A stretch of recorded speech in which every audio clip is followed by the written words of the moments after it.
This is the Transition on Atlantic Television Network. Delta State Governor Sheriff Oborevwori has reaffirmed his administration's readiness to collaborate with the Niger Delta Development Commission and Chevron Nigeria Limited on the ambitious Omadino Okerenkoko Escravos Road and Bridges project, describing it as a transformative infrastructure initiative that would unlock the coastal communities of the state. Speaking during the inauguration of the NDDC state office in Warri, the governor said a tripartite meeting between the Delta State government, NDDC and Chevron will soon be convened to chart a clear roadmap for the project's commencement, and gave the assurance that his administration was fully committed to seeing the project through, adding that Delta would not shy away from large-scale infrastructure capable of improving the lives of its people. He said the proposed tripartite partnership would not only fast-track the project's delivery, but also strengthen collaboration for sustainable regional development, and reiterated that his administration would sustain an open-door policy towards meaningful partnerships that translate into tangible progress for Deltans.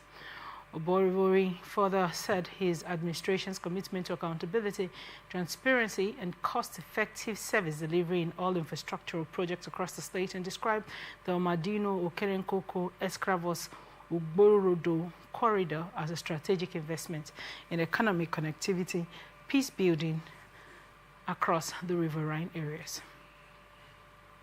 Edo State Governor Monday Okpeola has congratulated the Oba of Benin, Ewuare on the occasion of his birthday and the 9th coronation anniversary.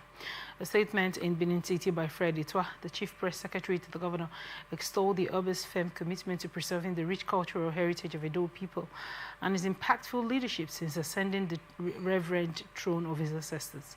He described Oba as a unique ruler whose reign had been characterized by peace, development, and a push for the unity and progress of the Benin Kingdom and Edo at large, and also prayed for the Oba's continued health, strength, and long life on the throne, while expressing his admiration for his wisdom, diplomatic finesse, and dedication to the welfare of his people. We head to Anambra State, where Governor Professor Chukwuma Soludo has disassociated himself from separatist agitation in the southeast, insisting that the region's progress and prosperity are intrinsically tied to the unity within the Nigerian Federation. The former central bank governor expressed support for peaceful dialogue and the right to protest, but does not share the secessionist ideology espoused by the leader of the indigenous people of Biafra, Nnamdi Kanu, stressing that the controversial seats at home order has largely lost traction in Anambra, attributing the change to improved security and public awareness. Soludo acknowledged that the IPOB leadership, including Kanu himself, had repeatedly disowned the seat at home directive, blaming criminal elements for exploiting it to unleash terror in the region, and reaffirmed his respect for democratic freedoms and good governance, but not activity. The governor further said he had urged the Ohanese Ndigbo and other Southeast leaders to engage Kanu in dialogue upon his release, adding that the future of the region should be shaped collectively, not dictated by any single individual. Over 610 soldiers from various Nigerian Army formations are currently attending the Nigerian Army Warrant Officers Promotional Training 2025 at the Federal Road Safety Corps Academy, UDI, Enugu State.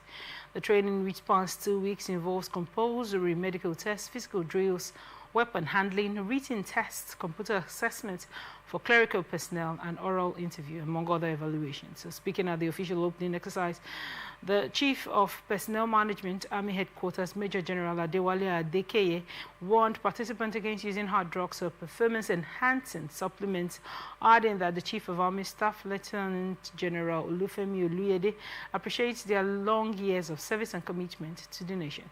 He said the importance of fairness and merit will urge the Nigerian Army Warrant Officers Promotional Board members to be strictly objective and score high performance, and further describe the responsibilities of Nigerian Army Warrant Officers as enormous, adding that only the best candidates based on performance and merit will be selected.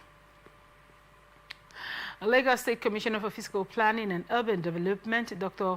Oluyinka Olumide, has called on residents, community development associations, community development committees, and other stakeholders in Ojo, Badagry, Iba Oto, Awori, Amuwo, Oreade, and Oluranda districts to ensure they obtain planning permits for all physical development in their respective areas. Olumide made the call during an awareness program organized by the Lagos State Physical Planning Permit Authority to sensitize stakeholders to the importance and social benefits of obtaining planning permits both for individuals and the government. The commissioner said many structures sited on the right-of-way would be demolished once the government begins road construction in the affected areas, stressing that such losses would have been avoided if the owners had secured proper planning permits. Still on Lagos State, Police Command has assured residents that the state remains safe and calm in spite of reports of protests in some parts of the country.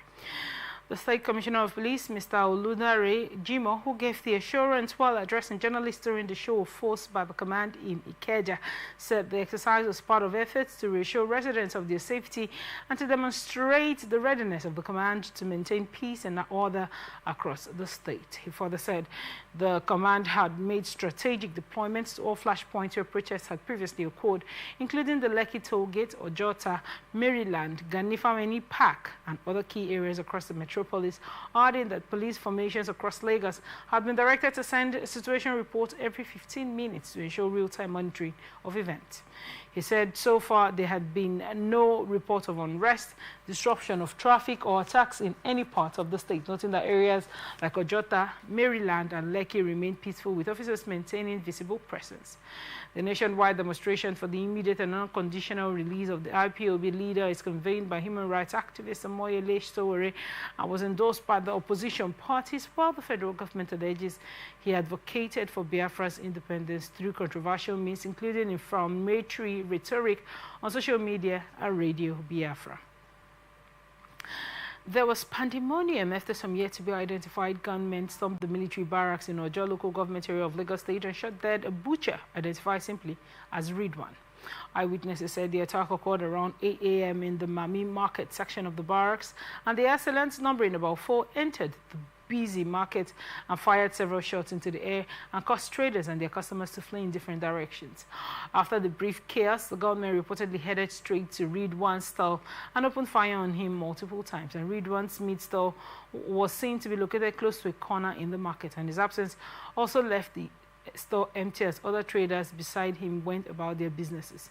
Meanwhile, there are speculations that the attack was carried out by suspected cultists, and when contacted, the spokesperson for the Lagos State Police Command, Abimbola Adebisi, said she is not aware of the development, and the spokesperson for the 81 Division of the Army, Olabisi Ayeni, could not be reached.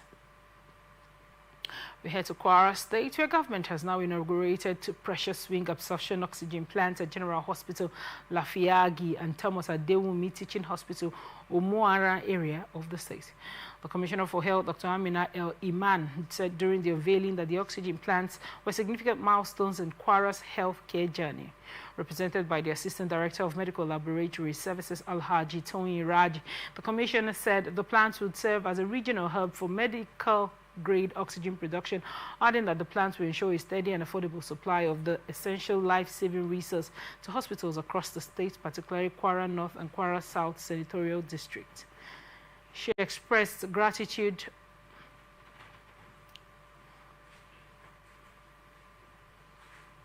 She expressed gratitude to the Global Fund for the general support, describing the initiative as a testament to shared commitment to quality health care, and commended the Federal Ministry of Health, the National Agency for Control of AIDS, and the dedicated technical team, as well as the health workers who ensured the successful installation and testing of the plants.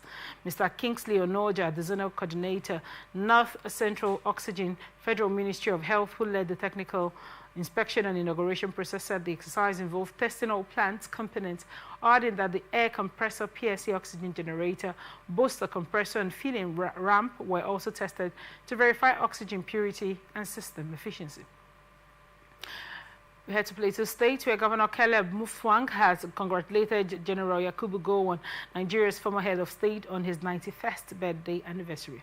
A congratulatory message by Dr. Gyang Bere, the Director of Press and Public Affairs to the governor in Jos, described Gowon as a towering national figure and extraordinary peace builder with exceptional leadership that played a pivotal role in preserving Nigeria's unity and sovereignty. Mufang, who extolled Gowon's remarkable leadership during the Civil War, commended his wisdom, patriotism, and diplomatic finesse, adding that as a military head of state, Gowon navigated the nation through challenging times and assured it survived as one indivisible entity.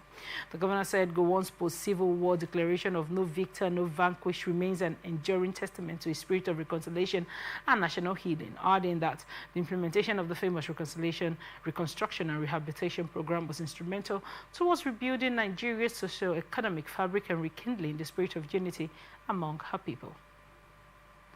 Federal Capital Territory Minister Nyesom Wike on Monday kicked off the construction of new male and female students' hostel at the Nigerian Law School Bawari area, Abuja. Wike described the project as another promise made and fulfilled by President Bola Tinubu in advancing legal education and justice sector reform in Nigeria.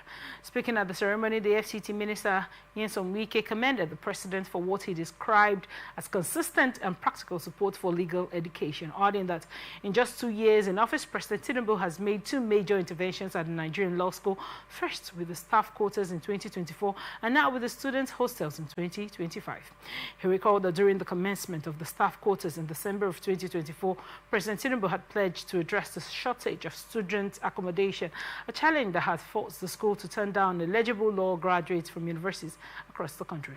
Wike also said the hostels were designed to accommodate about 600 students and will significantly expand the capacity of the Bawari campus and ease accommodation constraints.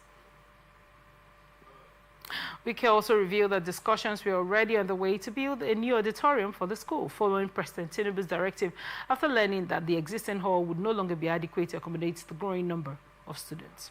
The FCT Minister further commended the Attorney General of the Federation and Minister of Justice, Latif Fagbemi-San, for his unwavering commitment and partnership with the FCT administration and the Council of Legal Education in advancing legal reforms and infrastructure, and also assured them that the hostel project will be completed within 12 months. Wike also commended the Director General of the Nigerian Law School, Professor Isa Hayatu Chiroma San, describing him as a lucky and visionary administrator whose leadership had transformed the institution across its campuses.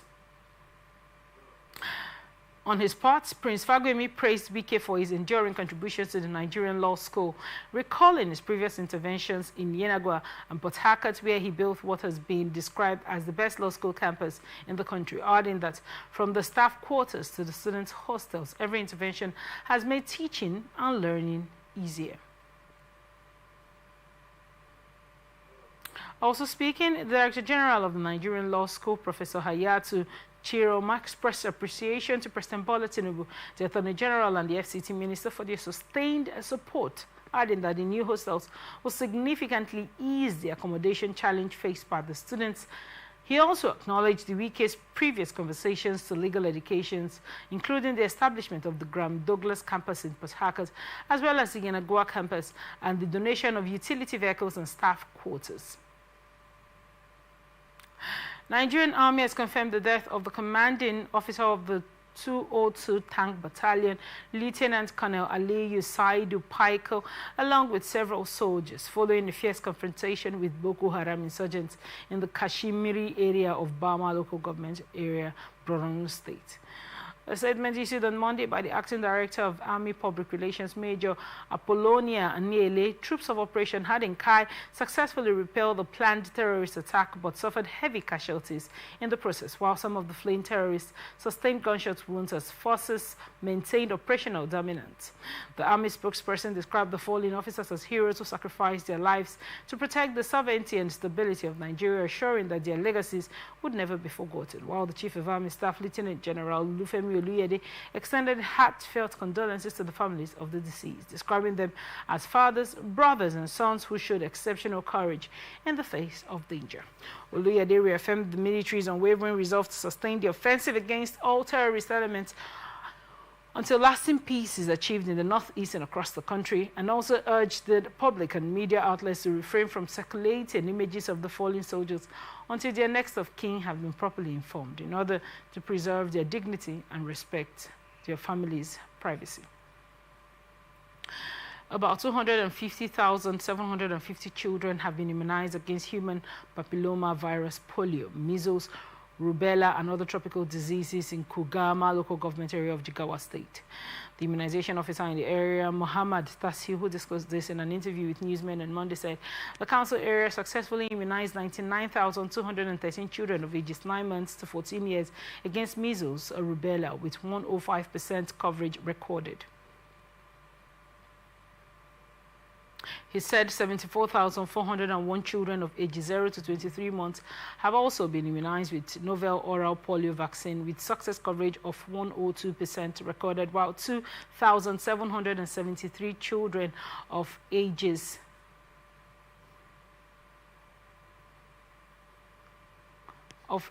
9 years were successfully immunized against human papilloma virus that caused cervical cancer. Zamfara State Chapter of the All Progressive Congress has dismissed report that it is making moves to canvass for Governor Dauda Lawal of the People's Democratic Party into the ruling party. A statement by its spokesperson Alhaji Yusuf Idris, Zamfara APC, described the report as false, unpatriotic, unprofessional and fabricated, insisting that no committee had been set up to receive the governor into the party, adding that the APC had no reason to seek Lawal's defection, claiming that the governor's administration had performed poorly and lost the confidence of the electorate. The party spokesperson further said the PDP candidate in that by-election and many of his supporters had since defected to the APC, adding that the opposition's dwindling popularity was evident across the state, and also cautioned against the circulation of misleading reports by unpopular online platforms. You're still watching the Transition on Atlantic Television Network. We'll return after this break. Please stay with us.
For broadcasting in Africa, the National Broadcasting Commission is set to host the 14th Biennial Conference and Exhibition of African Broadcasters, Africast 2025 in Lagos, Nigeria. Participants will experience a week of world-class expositions showcasing the very best in creativity, innovation, and cutting-edge broadcasting technological advancement and trends in the global broadcast media ecosystem. Theme: Navigating the Digital Surge, Building a Resilient Africa Media Ecosystem for the Future.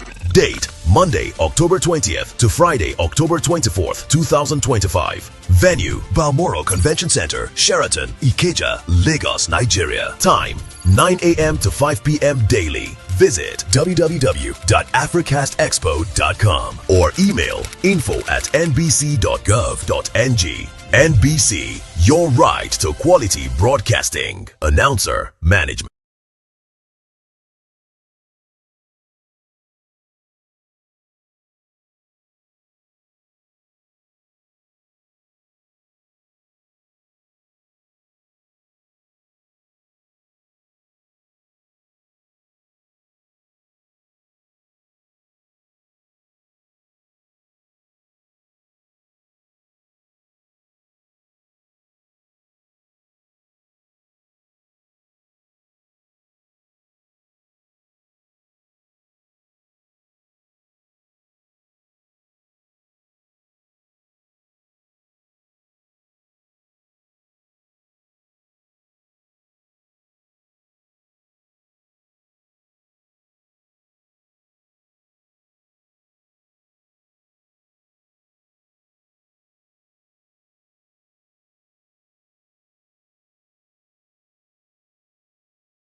Welcome back. This is Atlantic Television Network Transition, and now the rest of our stories. Vice President Kashim Shettima says the Academic and Financial Crimes Commission has recovered assets worth over 500 billion naira in the past 2 years of President Bola Tinubu's administration.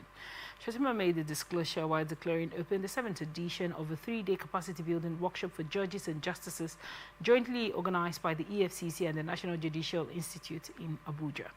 According to the Vice President, the administration's policy of non-interference in the operations of anti-graft agencies has strengthened the fight against corruption and enhanced institutional accountability, adding that the proceeds of recovered assets are being channeled into developmental initiatives, including the Students' Loan and Consumer Credit schemes. Reaffirming Tinubu's commitment to the rule of law, Shettima stressed that the administration does not shield political allies from investigation or prosecution and urged members of the judiciary to discharge their duties with patriotism and integrity, warning that corruption spares no segment of society. He called for collective commitment among all arms of government to strengthen the fight against graft. Nigerian Senate has expressed deep concern over the growing safety lapses in the country's aviation sector, citing a recent incident involving an Air Peace aircraft at the Port Harcourt International Airport. This is coming after an Air Peace aircraft on Sunday morning of July 13th had a runway excursion after landing at the Port Harcourt International Airport, and following the incident, the Nigerian Safety Investigation Bureau in its preliminary report indicted the pilot and co-pilot for taking hard drugs and alcohol, adding that toxicology tests results conducted on the flight crew turned out positive. The tests indicated the presence of alcohol in the system of the crew, while another crew member also tested positive for the active compound found in cannabis, colloquially referred to as Indian hemp, and lawmakers were alarmed while expressing dissatisfaction with the development and further ordered an immediate thorough investigation into the matter. In an other paper, Senate Committee Chairman on Aviation Buhari Abdul Fatai, in a motion he sponsored, said no fatality was recorded from the incident, insisting that the findings exposed a serious deficiency in airport infrastructure, pilots' decision-making and regulatory oversight. The Senate, however, stressed the need for immediate action, citing the importance of aviation safety to national security, economic stability, and Nigeria's aspiration to remain a regional hub for air transport in Africa, and in the motion urged the Federal Ministry of Aviation and Aerospace Development, in collaboration with the Federal Airport Authority of Nigeria (FAN), to swiftly implement all safety recommendations outlined in the NSIB report. Nigerian Senate has now called for the integration of mental health education into the national academic curriculum as part of efforts to address the growing psychological and emotional challenges facing students and educators across the country. The chairman, Senate Committee on Health, Senator Dr. Ipalibo Hari Banigo, who made the call Monday during a mental health program organized by the Mandate Health Empowerment Initiative in Abuja, the senator lamented the growing trend of academic burnout, substance use, and emotional stress and distress among students and teachers in Nigeria and other parts of Africa. She reaffirmed the Senate Committee's commitment to ensuring that every learner in Nigeria can thrive both mentally and academically, while outlining a series of measures to advance this goal. The event featured 2 flagship activities organized by MHEI, a National Students, Parents, Teachers Roundtable in Abuja, and a continental webinar. Both events focused on bridging education and mental health reforms. The National Roundtable, held at the Federal Ministry of Education Secretariat, brought together over 120 participants, including students and 5 secondary schools, parents, teachers, education officials, and representatives of NGOs to discuss strategies for promoting mental well-being in schools.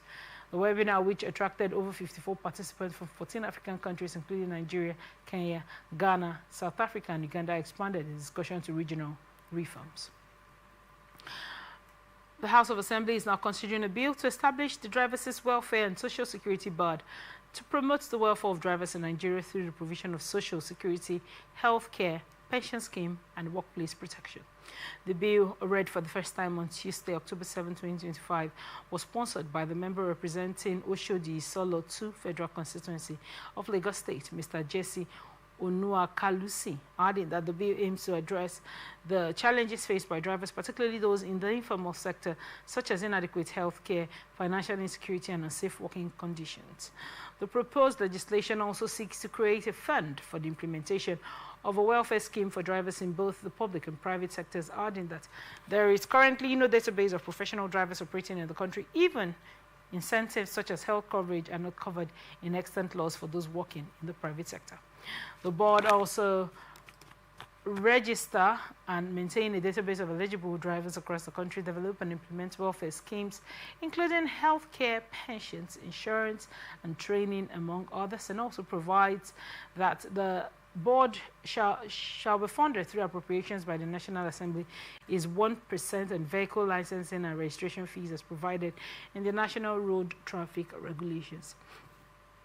The board also expected to access funding from grants, donations, and contributions from the public, private, and international sources, which, according to the proposed legislation, the board, when established, shall be under the supervision of the Federal Ministry of Transport. Federal government says President Bola Tinubu is working hard to fast-track the nation's development and improve security of lives and property. The Minister of Information and National Orientation, Mohammed Idris, who disclosed this in Bida, Niger State, at the weekend, said President Tinubu had directed the security agencies to do everything possible to restore peace and stability to troubled communities across the country. The minister, who represented the president, spoke during the All Progressive Congress Niger South Senatorial District Zone A interactive session ahead of the November 1 local government council elections in the state, and urged Nigerians to remain optimistic and continue to trust in the government's reform agenda, noting that the economy was beginning to recover. Idris, who also serves as chairman of the campaign council for the forthcoming election, said the event, which doubled as the inauguration of the campaign team, was scaled down in honors of victims of recent bandit attacks in Niger North. And the minister donated 100 million naira to the campaign council, with each of the 8 local government councils in the Niger South Senatorial District receiving between 10 million naira and 20 million naira. Idris expressed confidence that the APC would emerge victorious in the coming polls, while urging party members and supporters to conduct peaceful campaigns devoid of violence or rancor. Security operatives comprising the police and the Nigerian army have blocked the Unity Fountain venue of the Free Nnamdi Kanu protest in Abuja. The protesters had convened at the nation's capital on Monday, demanding the release of the detained leader of the indigenous people of Biafra, IPOB, Nnamdi Kanu.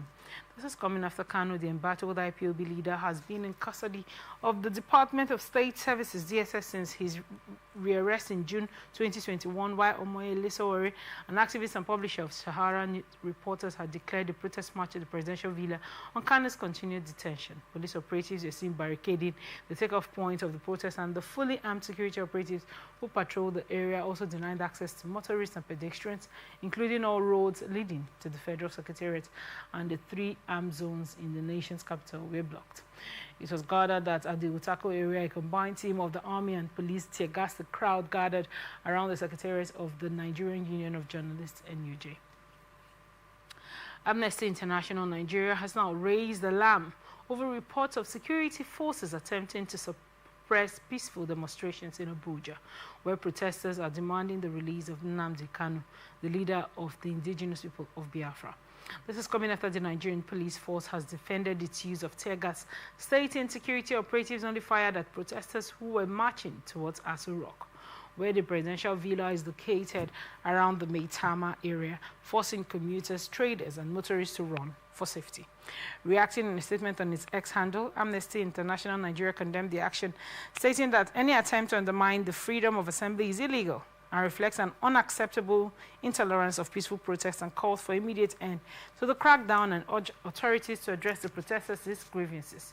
Meanwhile, police, while defending its use of tear gas, also dismissed the report that it blocked the road, saying its men only cleared the area after protesters obstructed traffic. And in a statement via its X handle on Monday, the first spokesperson, Benjamin Hundeyin, said police action was in line with the subsisting court order restricting demonstrations in certain parts of the city. The group urged that Kanu has been held by the State Security Service since June 2021 while facing trial for terrorism-related offenses at the Federal High Court in Abuja, and the charges against him stem from his separatist campaign for an independent Biafra state, which authorities blame for the agitation for violence and killings across parts of the southeast. Nigeria's coordinating Minister of Health and Social Welfare, Ali Pate, says the country's health policies must be shaped by the everyday experiences and needs of its people, adding that meaningful reform can only happen when the voices of local communities are at the center of decision-making. Pate made the remarks on Monday during the 10th anniversary celebration of Stella Adedevo Health Trust and reinforced a growing consensus among health experts and policymakers that successful health reforms in Nigeria must prioritize inclusive, bottom-up approaches. According to him, the means will engage youth, children, marginalized groups, and local leaders in health decisions to ensure policies are effective, culturally appropriate, and sustainable. Represented by the Director of Port Health Services, Nse Akpan, he said a shift from top-down strategies to community-based approaches is essential for addressing Nigeria's diverse health challenges, adding that the voices of youth, women, and marginalized groups must be included in national conversations on public health. Pate said the government would continue to partner with the private sector, civil society, and development partners to strengthen Nigeria's health security architecture, adding that health security has a collective responsibility of all Nigerians and also one that complacency could undermine the country's preparedness for future outbreaks. African Democratic Congress has suspended its National Vice Chairman South-South, Dr. Usani, over what it described as actions capable of undermining the unity and progress of the party. The suspension, which takes immediate effect, followed deliberations at a meeting of the State Working Committee of the ADC Cross River Chapter held on Wednesday, October 15, 2025. Declaring the decision in a statement issued in Abuja on Monday, the State Publicity Secretary, James Tudor, said the committee found the Sani's recent conduct to be a violation of the ADC Constitution and consistent with the party code's value, adding that the SWC examined multiple petitions alleging anti-party activities in subordination to constituted authority and actions deemed detrimental to the image and electoral fortune of the ADC. The committee also faulted the appointment of Mrs. Jackie Wyatt as Deputy National Publicity Secretary, citing lack of consultation with the Cross River leadership before her emergence, and further alleged that Wyatt has shown little engagement with the state chapters since assuming office and questioned her loyalty to the party's unity in the South-South. The Cross River chapter further expressed displeasure over the conduct of certain individuals within the coalition movement who, despite publicly declaring for the ADC, had failed to complete their membership registration, and also warned that the party would not tolerate dual membership or allow its platform to be used by politicians pursuing multiple partisan interests. People's Democratic Party National Working Committee has dismissed allegations of signature forgery raised by its National Secretary, Senator Samuel Anyamu, insisting that he personally signed the letter to the Independent National Electoral Commission declaring the party's forthcoming November National Convention in the presence of state governors, NWC members, and other PDP National Publicity Secretary Debo Olunagbaga, while addressing a press conference on behalf of the NWC in Abuja on Monday, said Anyamu personally signed several official letters, including the one of INEC and party convened scheduled for November 15 and 16 in Ibadan, Oyo State. According to Ologunagba, the letters were signed just hours before the 102nd National Executive Committee meeting held on August 25th, and the signing took place in the presence of key figures such as Adamawa State Governor Ahmed Finitri, Bauchi State Governor Bala Mohammed, Oyo State Governor Seyi Makinde, Osun State Governor Ademola Adeleke, Zamfara State Governor Dauda Lawal, former Minister of Special Duties Taminu Turaki, and former Senate President Bukola Saraki, among others. Olonugbega further said that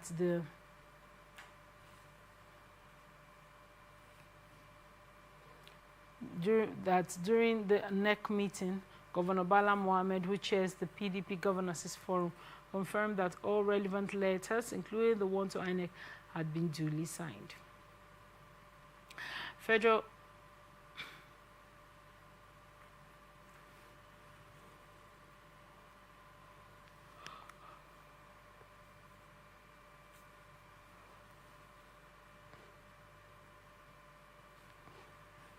Now we head to some business reports.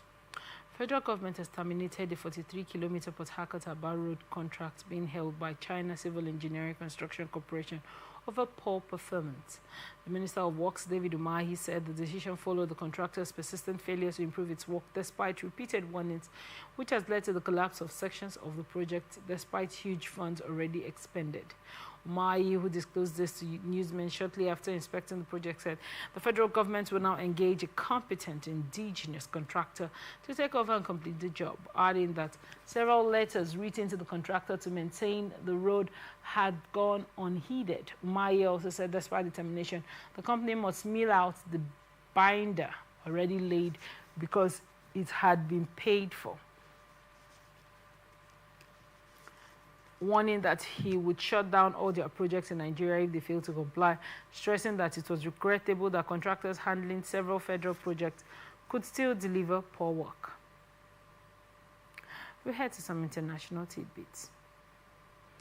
Former Vice President Yemi Osibanjo has been appointed by the Economic Community of West African States to head its election observation mission for the forthcoming presidential election in Côte d'Ivoire. A statement by ECOWAS, the election is scheduled to be held on October 25, 2025, while the observation mission will be deployed from October 19 to 29, 2025 in accordance with provisions of the ECOWAS Supplementary Protocol on Democracy and Good Governance. The regional body said the deployment of the mission underscores ECOWAS' commitment to promoting peace, stability, and credible elections across West Africa. The Côte d'Ivoire election comes at a critical time for the region, where several member states are preparing for key national polls amid efforts to consolidate democratic governance. UN's office in Yemen says Houthi rebels were still holding 20 of its staff following their raid on the organization's building in Sana'a a day earlier. The UN was in touch with the authorities in Sana'a, with the relevant member states and the government of Yemen to resolve this serious situation as swiftly as possible and the detention of all personnel and restore full control over its facilities in Sana'a. The rebels had already stormed UN offices in Sana'a on August 31, detaining more than 11 employees, according to the United Nations, and the employees were suspected of spying for the United States. A statement by the UN Secretary General Antonio Guterres' spokesman, Stephanie Dujarric, said he's responding to rebel leader Abdulmelek al-Houthi and described the accusations as dangerous and unacceptable. This is coming after since August 31, 2025, 21 UN personnel have been arrested, while 23 current and former members of international NGOs already detained, and another 10 years of civil war have plunged Yemen, while one of the poorest countries in the Arabian Peninsula, one of the worst humanitarian crises in the world.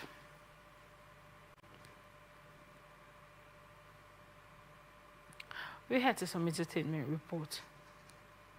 Renowned traditional musician John Zuya, popularly known as John Maimolo, has died after tragically eating poisonous food in Tafawa Balewa local government area of Lagos State. Of Bauchi State, pardon me, please. Zuya, who recently returned from Lagos on October 16, 2025, after performing at several cultural events, reportedly began feeling unwell and collapsed shortly after eating the suspected meal. He was taken to the Abubakar Tafawa Balewa University Teaching Hospital in Bauchi, where he was confirmed dead. This is coming after a fellow musician and close associate, Ima Wakil, confirmed his death on Facebook on Saturday, October 18, 2025, and his body has been deposited in the hospital's mortuary for autopsy as investigations continue into the cause of death. And that's the size of the package. Thanks for joining us. I'm Mutaria Benjamin. Remember, you can follow, subscribe, and connect with us on all our social media platforms. On X, we're Atlantic TV Net. On Facebook and YouTube, Atlantic Television Network. On Instagram, Atlantic TV Network. Remember that peace and unity are the pathways to progress. Thank you so much for watching. Stay with us. Up next is Society Watch.